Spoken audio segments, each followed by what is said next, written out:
Okay, let's try a more difficult problem. Once again, dealing with a critically resolved shear stress.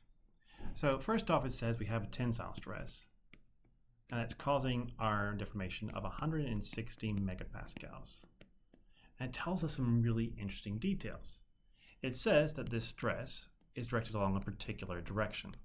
What direction is that? Well, let's get our little guy here. It is the 0, 0, 1 direction. So my stress is coming right here. That's the tension right here that's causing it. And it says that slip occurs on the 1, 1, 1 plane.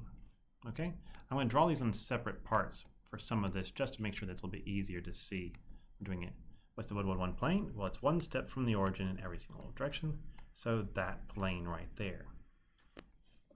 And in the 1, 0, 1 direction. Okay, so slip occurs on this particular plane, and it occurs along the 1, 0, 1 direction. It doesn't actually matter if it's, which one of these I choose, but the 1, 0, 1. So that's -1 in the x, 1 in the z. So which one is that? That is this line right here. That's the direction that it happens on. And technically, just based on what it says in the problem statement, it's going that way. Okay, so what is my critically resolved shear stress? Okay, what be it? Well, first off, let's help ourselves out and see what we can figure out here.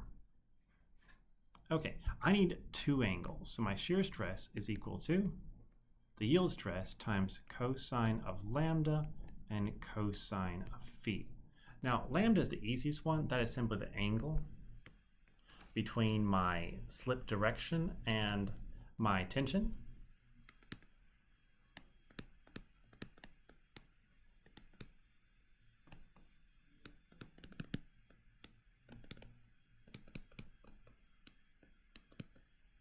Phi is a little bit harder. That's the angle between my plane's normal and the tension.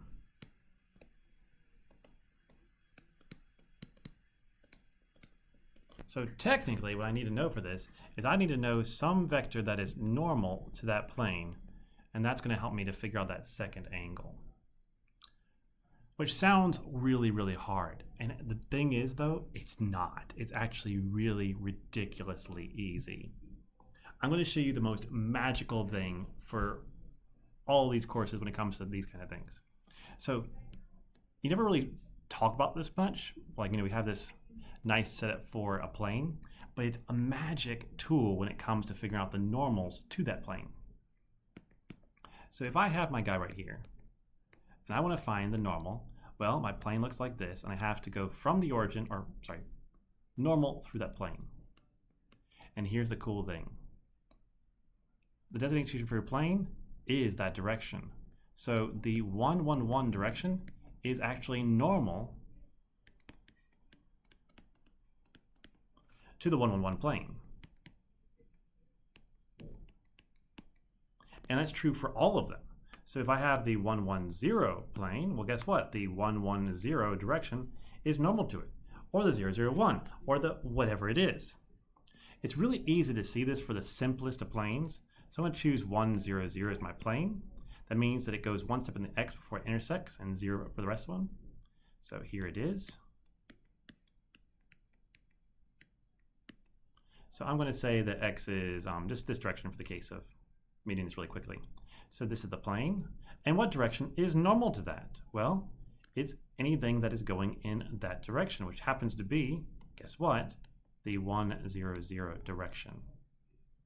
So this already simplifies our problem dramatically, because we had to find that vector so that we could find the angle between my applied tension and that vector, which is going to be equal to phi. Okay, now how do I find these angles? How do I find these angles? Well, we use dot products. Okay? We use dot products. So the angle between two vectors, or I should say the dot product of two vectors, is equal to the magnitude of one, the magnitude of the second, times cosine of the angle between them, which in this case is either going to be phi or lambda. So if I can find the magnitude of those two vectors and take the dot product as well, I have my answer. Okay, so let's do this. We know that our force is along the, let's see, right here. So tension is along the 0, 0, 1 plane, so one direction.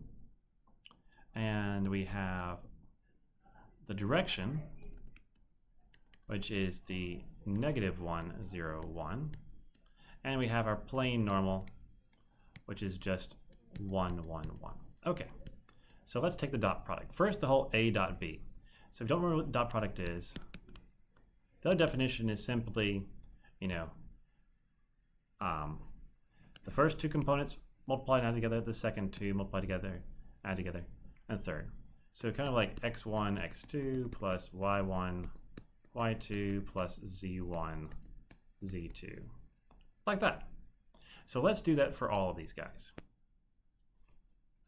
So first, t times the direction. So it's going to be equal to 0 for the first, plus 0 for the second, because it's 0 times 0, plus 1. So that just simply equals 1. That's pretty easy.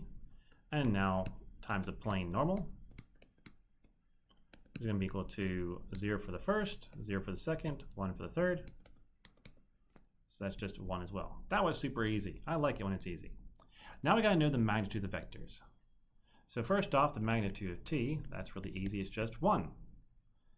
The magnitude of the direction, that's going to be equal to the square root of 1 squared plus 1 squared plus 0 squared, which is equal to the square root of 2. And for the normal, let's just simply equal to the square root of 1 squared plus 1 squared plus 1 squared again, which is equal to the square root of 3. And so then from this, I can find my angles. As a note, don't calculate your angle. Why? Because look at our equation. Our shear stress equation doesn't need angles, it needs cosines of angles. And that's what we're actually already calculating. If I needed to get these angles, I totally could. But I only want the cosines, so why am I going to calculate it? So, with that being said, let's plug it in and find it. My stress it gave me, once again, was 1.1 megapascals. So this is right here. Is equal to 1.1 megapascals. And so now I can solve everything else. So for those cosines of those angles, going back up to this, that would be equal to A dot B over the magnitude of A, the magnitude of B for each of those.